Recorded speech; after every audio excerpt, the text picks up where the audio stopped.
कभी सोचा है कि किसी 5 साल के बच्चे के लिए उसका सबसे पसंदीदा खेल पढ़ाई हो सकती है? सुनने में थोड़ा अजीब लगता है ना? पर आज हम एक ऐसे ही कमाल के लड़के की कहानी सुनने वाले हैं। एक ऐसी कहानी जो हमें सिखाए भी कि लगन, सपने और पढ़ाई की असली ताकत क्या होती है।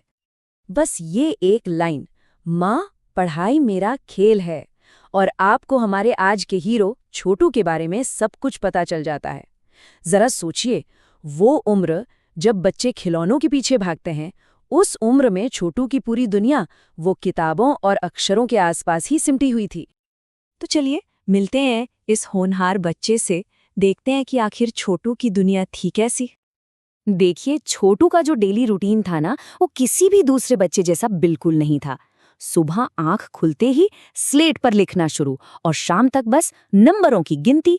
उसकी माँ को भी फिक्र होती थी कि भाई ये बच्चा खेलता कूदता क्यों नहीं, पर उन्हें ये अंदाजा ही नहीं था कि छोटू के लिए उसका सबसे बड़ा खेल तो यही पढ़ाई थी।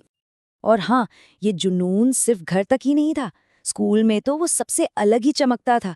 उसकी सीखने की जो भूख थी, जो ललक थी, वो सबको दिखती थी। उसके टीचर्स भी हमेशा हैरान रहते थे उसकी तेज बुद्धि देखकर, और वो जिस तरह के सवाल पूछता था उससे सब बहुत इम्प्रेस रहते थे। अब कहानी में आता है एक नया मोड़, एक ऐसी चुनौती जहां छोटू के असली हुनर का इम्तिहान होना था। जरा एग्जाम वाले दिन का सीन सोचिए। एक तरफ सारे बच्चे टेंशन में हैं, घबराए हुए हैं, और दूसरी तरफ छोटू एकदम शांत, बिल्कुल कॉन्फिडेंट। ये फर्क सिर्फ तैयारी का नहीं था, ये फर्क था सीखने को लेकर उसके नजरिए का। और उसका ये कॉन्फिडेंस बिल्कुल सही निकला। मैथ्स के वो मुश्किल सवाल जिनमें सब उलझे पड़े थे, छोटू ने उन्हें चुटकियों में सॉल्व कर दिया। पर असली कमाल तो उसने तब किया जब हिंदी में कविता लिखने को कहा गया।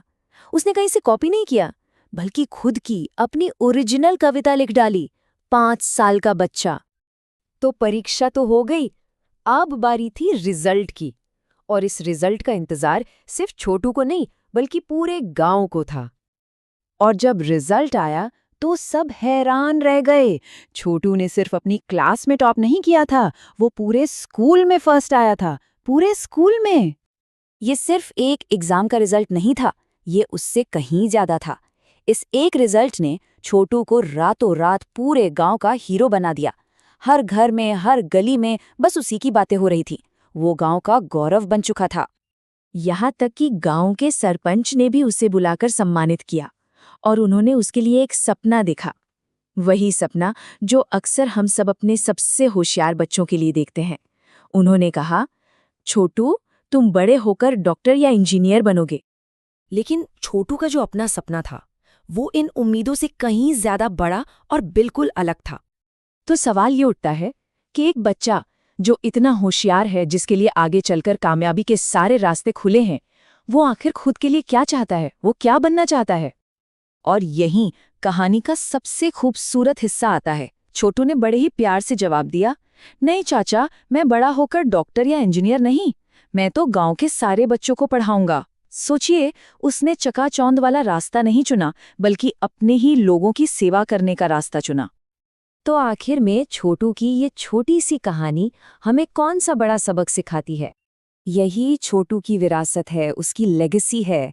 उसकी कहानी हमें बताती है कि अगर सीखने का सच्चा जुनून हो ना, और साथ में हो कड़ी मेहनत, तो कोई भी सपना पूरा हो सकता है। और ये भी याद दिलाती है कि असली कामयाबी सिर्फ कोई बड़ी पोस्ट हासिल कर लेना नहीं है, बल्कि अपने ज्ञान से, अपनी सीख से दूसरों की जिंदगी रोशन करना है। और आखिर में ये कहानी हमारे लिए भी एक सवाल छोड़ जाती है।